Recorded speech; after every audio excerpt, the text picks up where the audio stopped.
Have you ever wondered what happens when nightmares become reality? When horror has a name and a face? I'm Harold, the essence of terror that will make you wish you had never delved into the shadows. This story is my introduction, the unveiling of who I once was, and how it all began. This tale is just the tip of the iceberg, a prelude to the nightmares awaiting you. Are you sure you want to continue? I wasn't always the embodiment of terror I am now. Once I was a man devoted to goodness, a caring nurse in the local psychiatric hospital. I was the kind of person who would gently caress the cold cheeks of sick children, making them forget their grim reality, even in those dire places.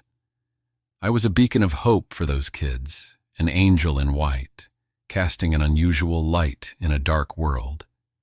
Despite being painfully aware of the sad truth that too many of those innocent faces would leave the world prematurely, I dedicated myself unreservedly, allowing them to smile once more.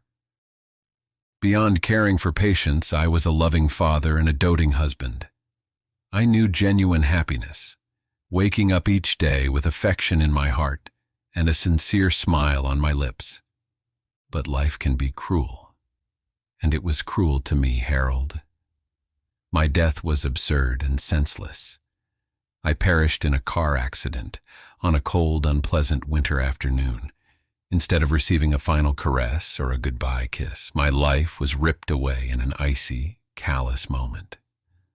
My last vivid image was of my wife and kids, their laughter, their tenderness, a memory that, despite all the atrocities I've committed since, lingers deep within the loathsome abomination I've become.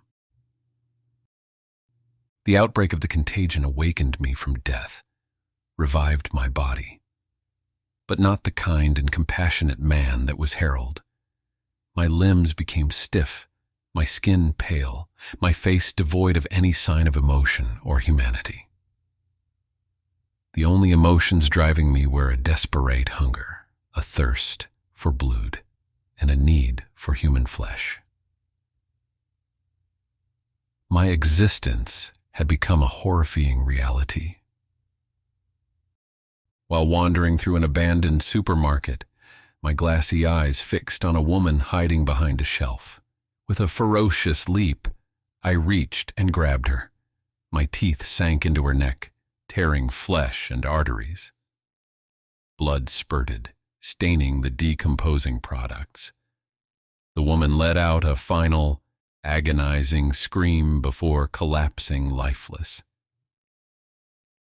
I had become a monster, an aberration of rotting flesh and protruding bones, a living embodiment of extreme horror and hell on earth. My appearance was an affront to life itself, so terrifying it would make the darkest nightmares pale in comparison. No one could have imagined that behind this horror mask was once a man of great kindness and compassion.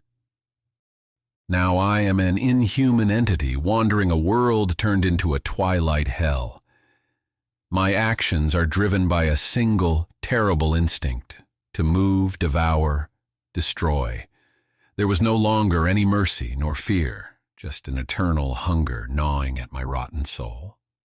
A hunger that pushed me to commit unimaginable acts of violence.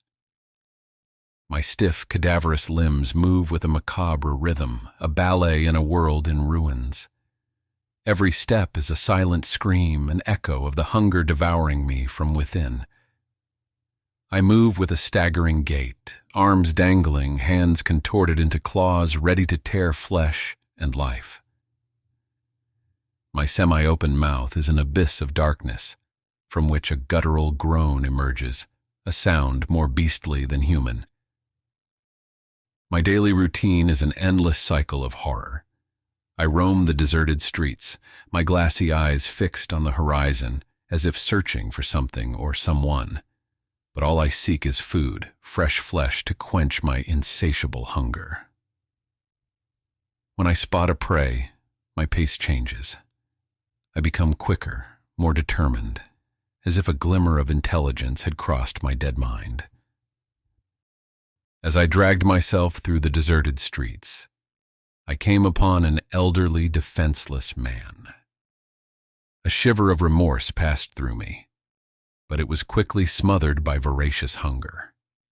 With an animalistic howl, I pounced on him, tearing him apart in a ritual of pure horror. The old man had no time to scream. This is my life now, and when I attack, it's an explosion of pure violence. I pounce on my victim with supernatural strength. My hands grab, teeth bite, tear devour, and as I do so, a pained groan escapes my lips, a sound that's half pleasure and half torment. It's as if every bite reminds me of what I've lost, as if every drop of blood makes me relive a fragment of my lost humanity. But as soon as the prey is consumed, I return to my state of apathy, of emptiness. I resume my endless march, my body moved only by hunger, my soul a desert of desolation and regret. And so it continues, day after day, night after night, in an endless cycle of hunger and horror.